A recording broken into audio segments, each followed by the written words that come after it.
हरि ओम नमः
शंकर भगवान की जय। सियापति रामचंद्र महाराज की जय। पवन सुत हनुमान की जय। बोल राधा कृष्ण भगवान की जय। बोल गीता माता की जय। बोल गंगा जमुना सरस्वती माता की जय। बोल माघ महात्म की जय। सचिया जोता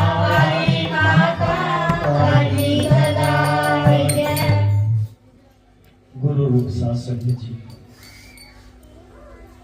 आप पूरा महीना श्रीमद् भगवद गीता जी का पाठ और माघ महात्म का पाठ, के माघ में स्नान ध्यान आदि का क्या वर्णन किया गया है, उसके बारे में रोज आप कोई न कोई कथा सुनते हैं। कहने का भाव के कथा में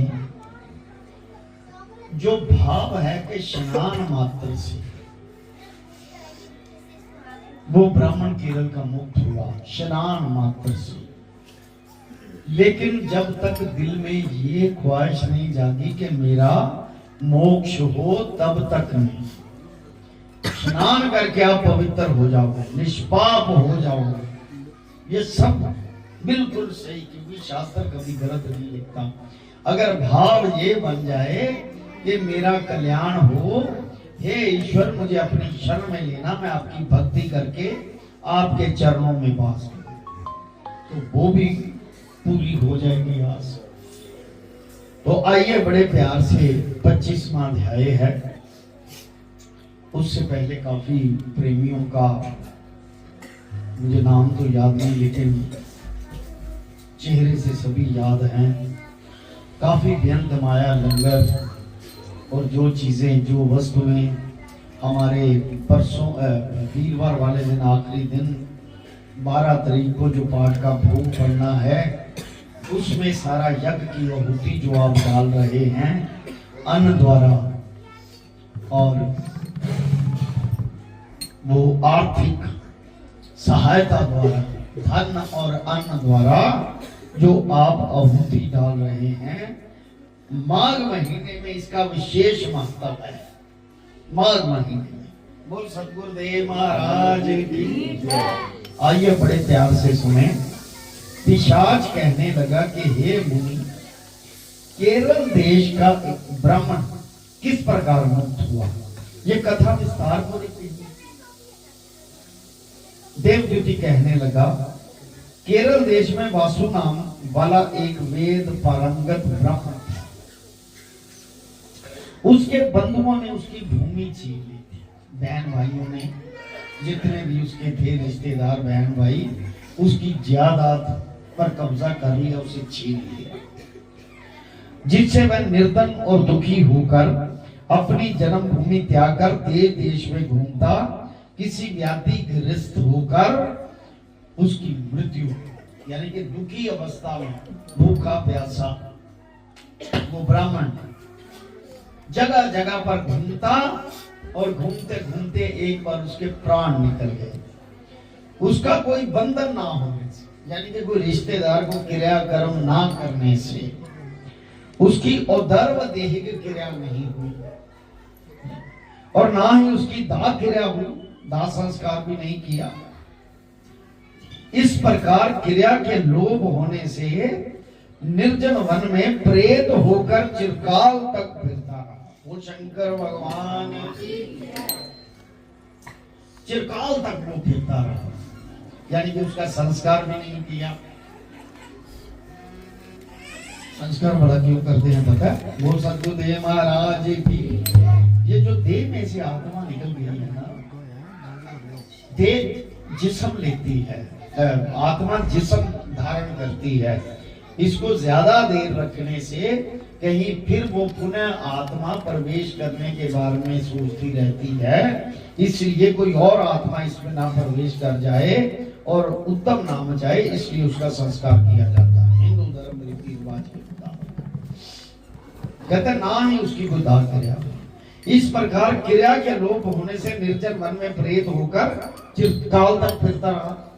शीत ताप भूख प्यास से दुख से हाहाकार करता हुआ वह नंगे शरीर रोता फिरता था, परंतु उसकी कहीं सदगति दिखाई नहीं देती थी। सर्वथा दान ना देने से वह अपने कर्म से रहत था।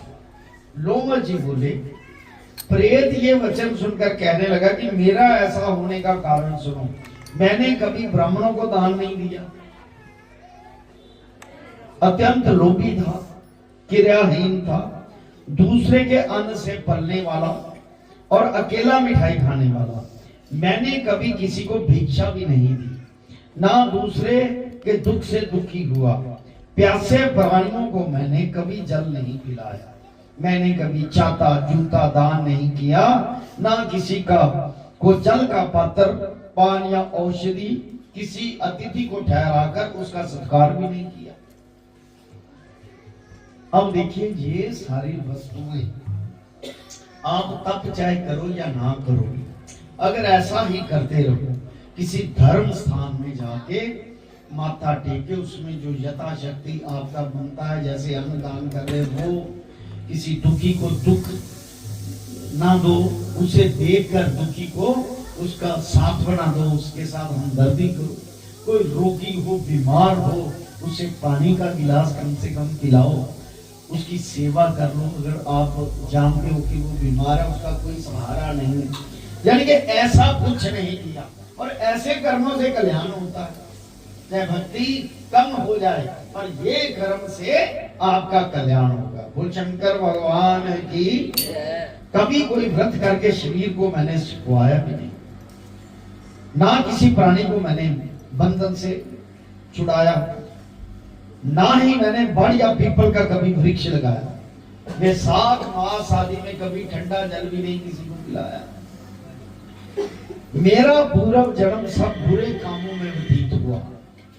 मेरे पूर्व जन्म के कर्मों में ही मेरी ये गति हुई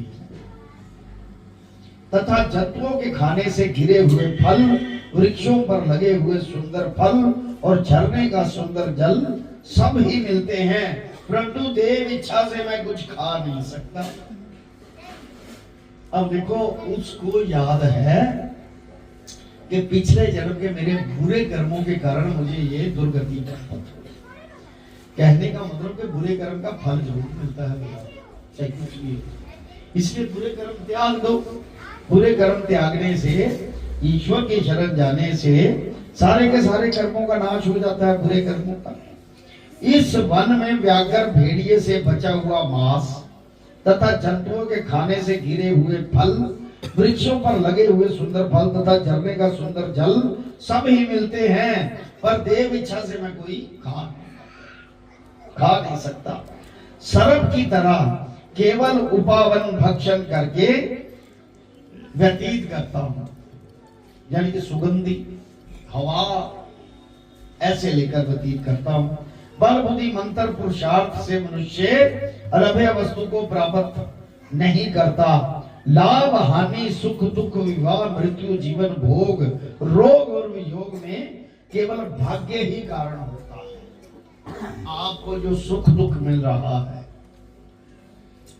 लाभ या हानि मिल रही है कि इसका लाभ हुआ, ये मेरा नुकसान हो गया, विवाह आदि ये पिछले जन्म के कर्म है, मृत्यु आदि जो समय फिक्स किया गया है, भोग जीवन भोग जो संसार में जो चीजें आप भोग रहे हैं, रोग जो लग जाए और वियोग विछोड़ा, ये भाग्य के कारण पिछले जन्म के कर्मों के कारण है सारा। कुरूप मूर्ख कुकर्मों निंदित तथा पराक्रम से हीन मनुष्य भी भाग्य से ही राज्य भोगते हैं। केवल देखा ना किसी कुत्ते की जन्म है वैसे बुरे कर्मों से, पर कई अच्छे कर्म थे लेकिन कारों में घूम रहे हैं। कई कुत्ते को हवाई जहाज में ले जाते हैं, साथ में अपने बच्चों की तरह से पाल पोस के बड़ा करते हैं। ऐसे ही कहते हैं भाग्य से ही राज भोगते हैं। काणे लूले लगड़े नीतिहीन निर्गुण नपुंसक भाग्य से ही राज्य प्राप्त करते हैं। पर्वत पर भी बलवान राक्षस पिशाच रहते हैं, जिनमें से कभी कभी कोई कोई कहीं कहीं वन में फिरते हुए अपने कर्म के अनुसार अन्न प्राप्त कर लेते हैं। तो थोड़ा सा पुण्य जा गया, अन्न उसे मिल गया वहां से। परंतु आपको उनका भय नहीं होना चाहिए, क्योंकि धर्मात्मा पुरुषों की उनकी पवित्रता ही रक्षा करती है। अब आप सभी धर्मात्मा पुरुषों जो भजन करता है, कीर्तन सत्संग कथा पाठ और गुरु में ध्यान अवस्था है, लंगर वगैरह सारा कुछ लगाना, उसको किसी किस्म का डर नहीं, उनकी पवित्रता ही उनकी रक्षा करती है। ये ध्यान रखें। ग्रह नक्षत्र देवता सर्वथा धर्मात्माओं की रक्षा करते हैं। जो लोग भक्ति करते हैं ना, तो जिन्होंने अपनी निष्ठा अपने इष्ट में रख छोड़ी है, उस पर ग्रह नक्षत्र का कोई काम नहीं। भक्ति वाले को छोड़ देना, धर्मात्मा छोड़ देता है। धर्मराज जो है वो कहता है भक्ति वाले को मेरे पास नहीं लाना, तो ग्रह नक्षत्र क्या कर रहे? वो शंकर भगवान है कि यानी कि भक्ति करने वाले उसको ग्रह नक्षत्र देवता सर्वत्र धर्मात्माओं की रक्षा करते हैं। ये पिशाच आप जैसे भक्त की तरफ आंख उठाकर भी नहीं देख सकते। जो नारायण की भगवान की भक्ति से पवित्र रहता है, उसको प्रेत पिशाच गंधर्व काकन शाकन ग्रह रेवती यज्ञ मात्र ग्रह भयंकर ग्रह कृत्या सर्प कुष्मांड तथा दूसरे दुष्ट जंतु पवित्र वैष्णव की तरफ देख भी नहीं सकते। आप कोई गुरु की भक्ति करता हो, गुरु की शरण में रोज आता हो, लेकिन उसको वहम पड़ जाए कि भाई मेरे इसको किसी ने कुछ कर दिया, ये मान ही नहीं सकते हम, क्योंकि गुरु भक्ति वाले को कौन क्या कर सकता है। हाँ, कई बार हमारे अंदर दुष्ट भाव होते हैं, विचार होते हैं, गुरु भक्ति भी कर रहे हैं, उस भाव और विचार के कारण हमें दुख मिलता है, तकलीफ होती है। लेकिन गोविंद नाम हृदय में वास गुरु का, उसको कोई भूत प्रेत ढाकनी शाकनी कोई कुछ नहीं कर सकती। हृदय में वेद तथा श्रुति विद्यमान, जो पवित्र और धर्मी है, ऐसे जीव को कभी भय नहीं हो सकता, कोई डर नहीं हो सकता किसी किस्म का भी। अब तो विश्वास दिलाना पड़ेगा अपने हृदय को, क्योंकि अपने आप को पता है कि मेरे मन और बुद्धि में कहीं छल और कपट तो नहीं फंसा हुआ, कोई इसका जज नहीं। ये अपने आप को पता होता है कि मैंने कितना इसमें छुपा के रखी है बात, अपने आप को पता होता है। वो भी ईश्वर को पता होता है, उसका भी फल मिलता है। बात समझना ध्यान से कि जो लोग तो पवित्र हैं और दानी हैं, ऐसे जीव को कभी डर ही नहीं रहता। हे ब्राह्मण, इस प्रकार कर्मों का फल भोगता हुआ यहां रहता हूं मैं, कर्मों का फल भोग, ऐसा सोचकर मैं शोक नहीं करता। सियावर राम जय जय राम। सियावर राम जय जय राम। मेरे प्रभु राम जय जय राम।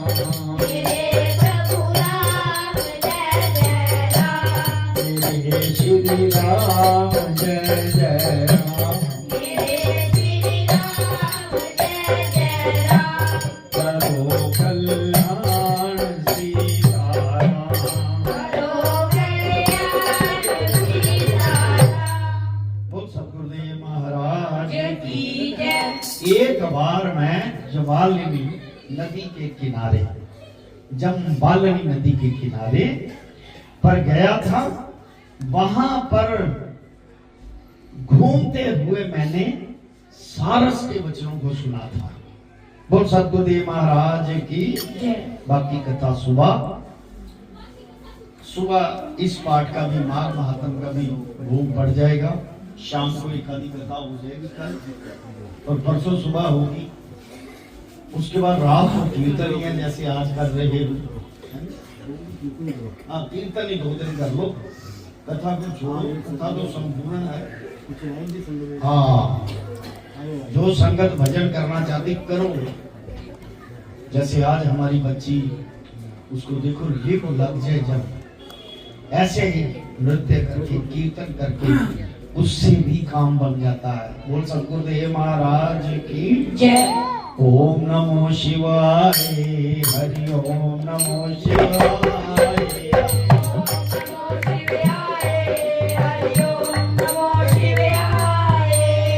ओम नमो शिवाय, हरि ओम नमो शिवाय।